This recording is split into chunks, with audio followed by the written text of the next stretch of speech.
President, this morning I had the opportunity to meet with some extraordinary young people. These are students from Parkland, Florida, who attended the school where the mass shooting took place 2 weeks ago. And what was amazingly impressive about these young people is that in the midst of their grief, in the midst of the unbelievably traumatic experience that they went through, seeing their best friends shot in cold blood or wounded, their teachers killed, they resolved not just to mourn and grieve their friends and neighbors, they resolved to stand up and fight back and come to Washington, go to Tallahassee, Florida, go around the country to do everything that they can to make certain that no more children, no more young people are mowed down and slaughtered in schools.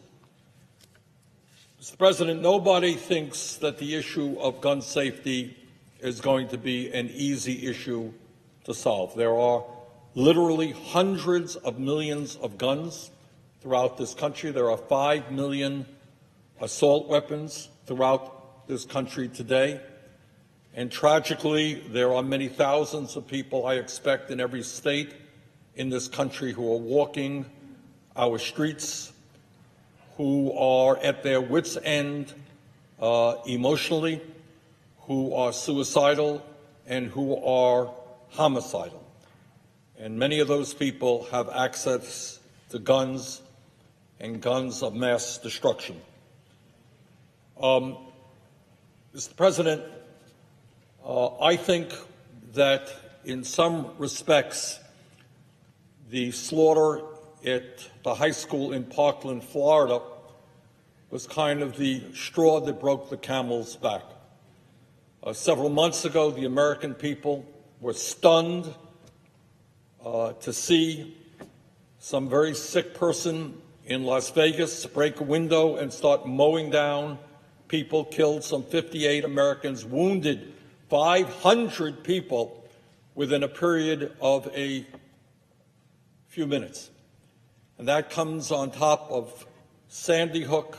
It comes on top of so many gun slaughters that I think what has finally happened, maybe because of the extraordinary efforts of these young people from Parkland, where the American people are saying enough is enough, that we have a difficult problem and we may not be able to solve it completely overnight, but we have a moral obligation to do everything that we can to make certain that no more children, no more people in this country are mowed down by some sick person with a weapon. And that is not just me talking. It is not just the young people from the high school in Florida. It is pretty much what the American people want. And, Mr. President, let me refer you to a couple of polls that were conducted fairly recently. Quinnipiac poll was done on February 20th, just a few weeks ago. And this is what that poll showed. It showed that 97% of the American people support universal background checks. Not a radical idea. What the American people are saying, what gun owners are saying, is we should keep guns out of the hands of people who are not responsible and should not own guns. Universal background check almost universally supported by the American people. In that same Quinnipiac poll, 83% of the American people indicated support for a mandatory waiting period for all gun purchases. You don't want somebody who's angry, who's upset, who had something terrible happen, to go running into a gun store, buy a gun, and then go out using it. 75% basically want the Congress to address the issue of gun violence and to start taking action. 67% of the people polled by Quinnipiac support a nationwide ban on the sale of assault weapons. And they believe, and I believe, that assault weapons are designed as a military weapon to kill human beings. That is what those weapons are designed to do. And I believe, and have believed for 30 years, and a majority of the American people believe, that we should end the sale and distribution of those weapons. That was a Quinnipiac poll.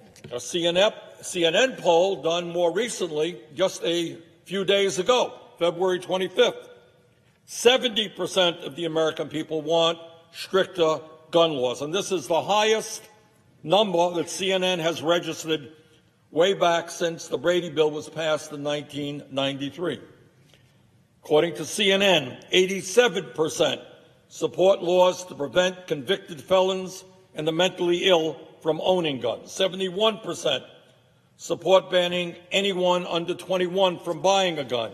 63% support a ban on the sale and possession of high-capacity magazines. 57% support an assault weapons ban. 56% say that stricter gun laws would reduce gun-related deaths. So, Mr. President, we have a difficult issue which is not going to be solved overnight. Nobody thinks that it will.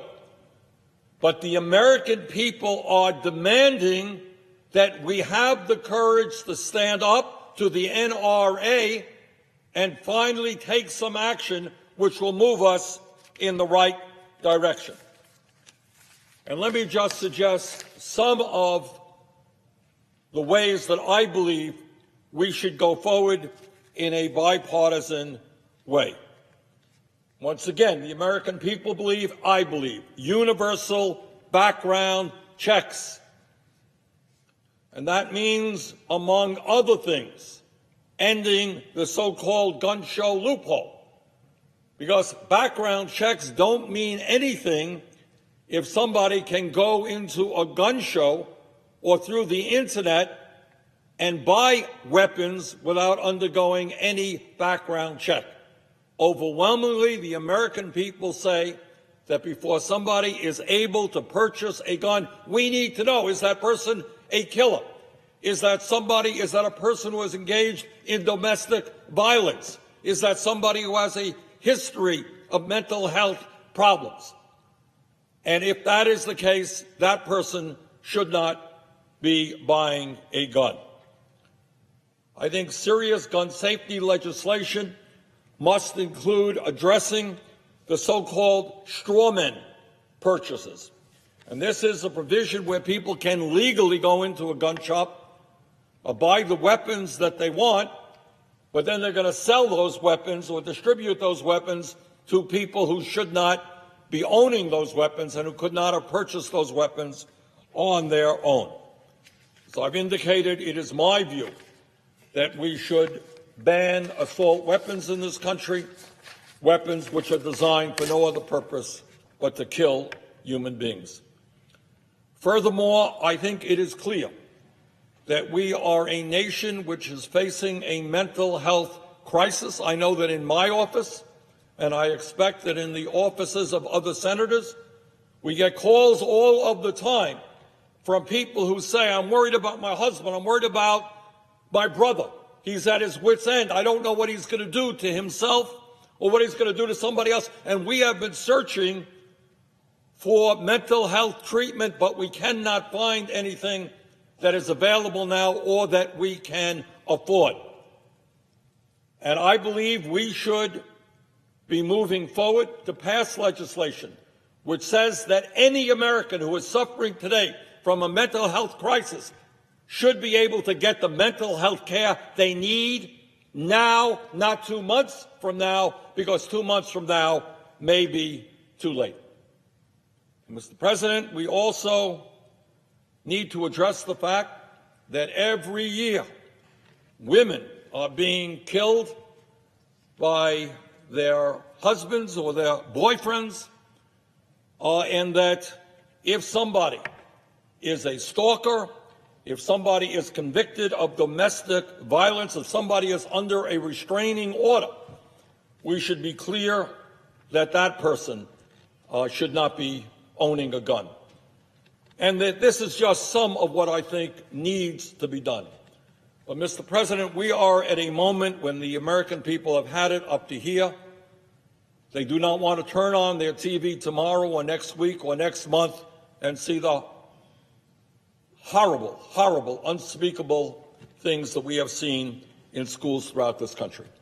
So at this particular moment in history, I hope that in a bipartisan way, we can come together, do what the American people want us to do, and that is to pass common sense gun safety legislation that is supported by the overwhelming majority of the American people.